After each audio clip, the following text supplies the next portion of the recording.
परभणी जिल्ह्यात काँग्रेस पक्षाच्या संगठन सृजन अभियानाअंतर्गत 5 एप्रिल रोजी आयोजित करण्यात आलेली महत्त्वपूर्ण बैठक उत्साहात पार पडली.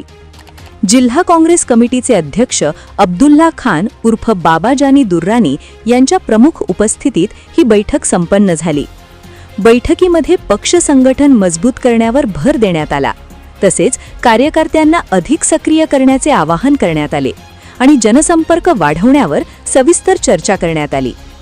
यावेळी अजमतुल्ला हुसेनी, केंद्रीय पर्यवेक्षक अखिल भारतीय काँग्रेस कमिटी, पर्यवेक्षक जितेंद्र देहडे, दादासाहेब मुंड, माजी खासदार तुकाराम रेंगे, शहर जिल्हाध्यक्ष नदीम इनामदार, माजी आमदार सुरेश देशमुख, माजी नगराध्यक्ष जुनेद भैया दुर्रानी तसेच बाळासाहेब देशमुख, ॲडव्होकेट मुजाहिद खान, आलमगीर खान, सिद्धार्थ हत्ती अंबिरे, नगरसेवक अमोल देशमुख, जिल्ह्यातील पदाधिकारी, माजी व विद्यमान जनप्रतिनिधी, जिल्हा परिषद सदस्य, नगरसेवक आणि मोठ्या संख्येने कार्यकर्ते उपस्थित होते.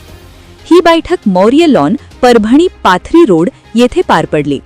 या बैठकीमुळे परभणी जिल्ह्यात काँग्रेस पक्षाला नवसंजीवनी मिळणार असल्याची चर्चा रंगली आहे.